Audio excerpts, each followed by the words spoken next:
I'm Amy from Doodle Dog Designs. In this video, I'm going to show you how to grunge some plain paper to make it look old.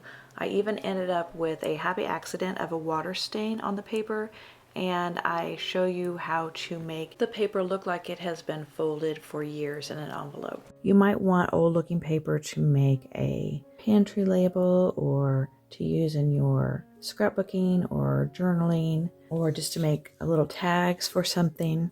I'm using some regular printer paper. You want to have a bowl. It doesn't have to be big enough to fit in, but it needs to be wide enough that you can slide the paper through. I've got some hot water, and I've added about 1.5 cups of water, and then I'm going to use some instant coffee. Got a tablespoon of instant coffee, and I'm going to try a few different techniques here. I'm going to use 2 different strengths of coffee, and then I'll try some tea also. Now, if you have some coffee left over from your morning coffee, you could use that instead of mixing up this instant coffee. I'm a tea drinker, not a coffee drinker, so that's why I usually use instant coffee. And I also think it gives a little bit grungier of a look than the regular coffee. I do have an old towel here that I'm going to use to lay my paper on after I dye it. So I'm just going to take the piece of paper and slide it through. And my water is hot, so I want to be careful of that. You could, of course, let your water cool off a little bit.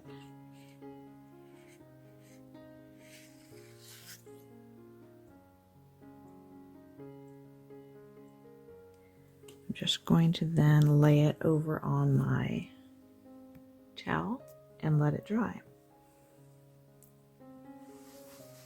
Now for my second sheet, I'm going to add a 2nd tablespoon.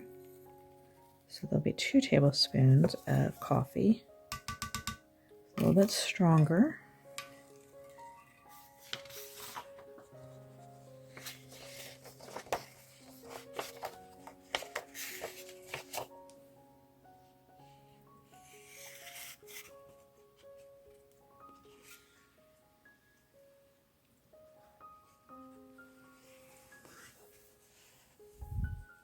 You can see that the second one is darker than the first.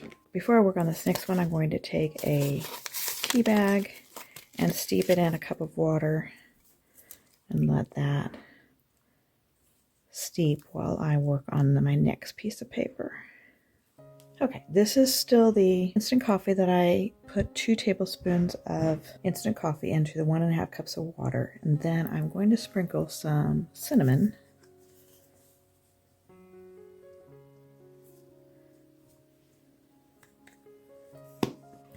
And I'm going to mix that in. Now, I would not want to use the cinnamon on my paper if I was going to run the paper through the printer.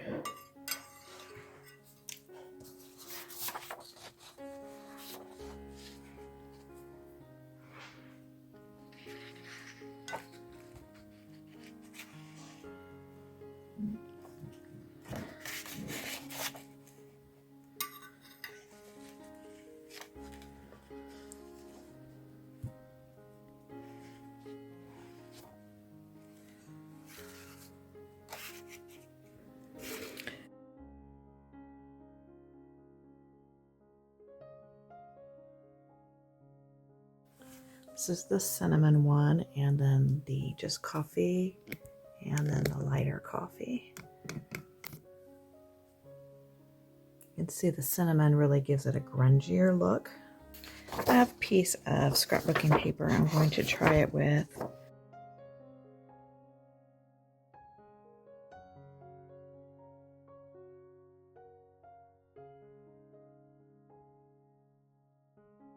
I'm going to try one more thing before I get to the tea. I had someone ask me about making a piece of paper look like it had been folded and stored in an envelope. So I'm going to fold this piece of paper and try it, and we'll see how that turns out. Just soak it in there a little bit to make sure it gets wet everywhere.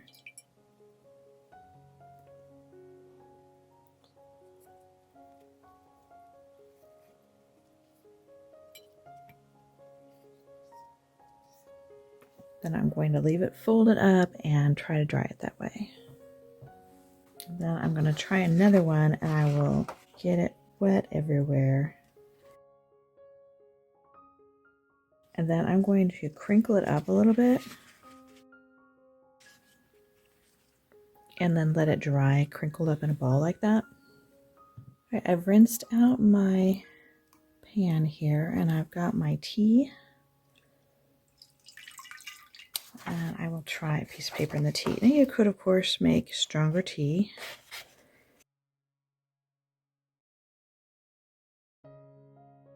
And then I will try the cinnamon in the tea.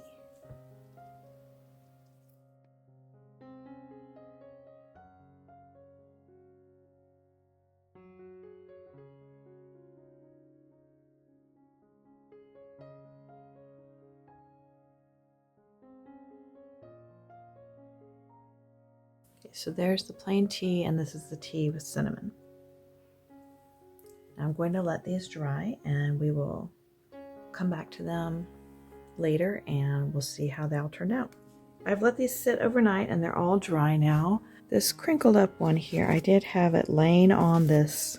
This was the tea-dyed one, and it left a little splotch, so that might be, if you wanted splotches, a good way to end up with some splotches would be to leave either paper or pieces of fabric balled up in different places on the paper as it dries. Here is the crinkled up one.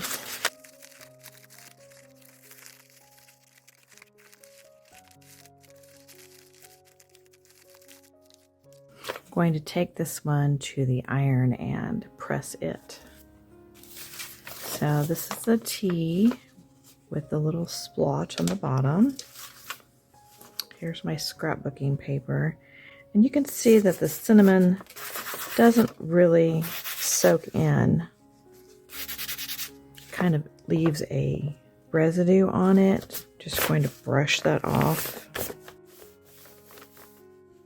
This was the tea with cinnamon.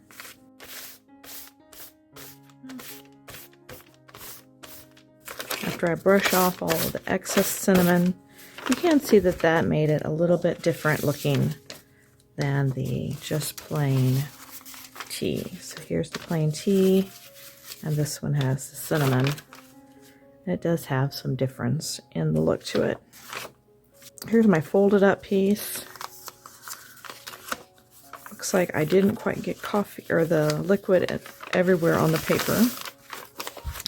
But it does create a nice darker look where the folds were. So if you wanted to recreate a look of a letter that had been folded up for years, this might be a good method to try. You could do this first and then write on it or print it. I find that if you print or write first and then do this, that the ink can smear. So it's best to age it first and then do your work. Here was the light instant coffee. And here's the darker instant coffee. So you can see that made it a little bit darker. And then this is the darker instant coffee with cinnamon. Brush that off.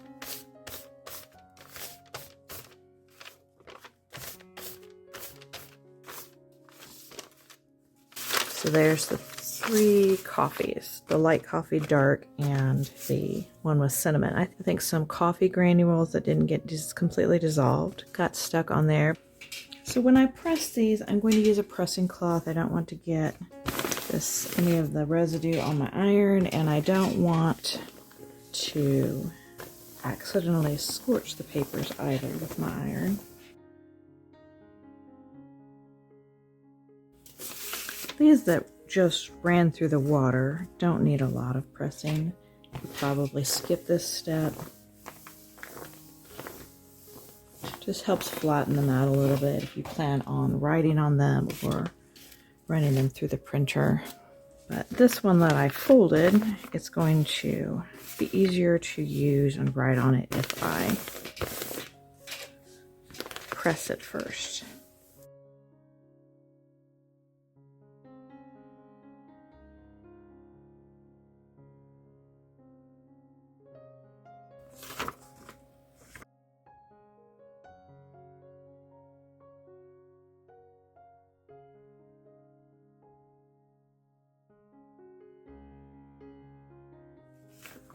There's that piece.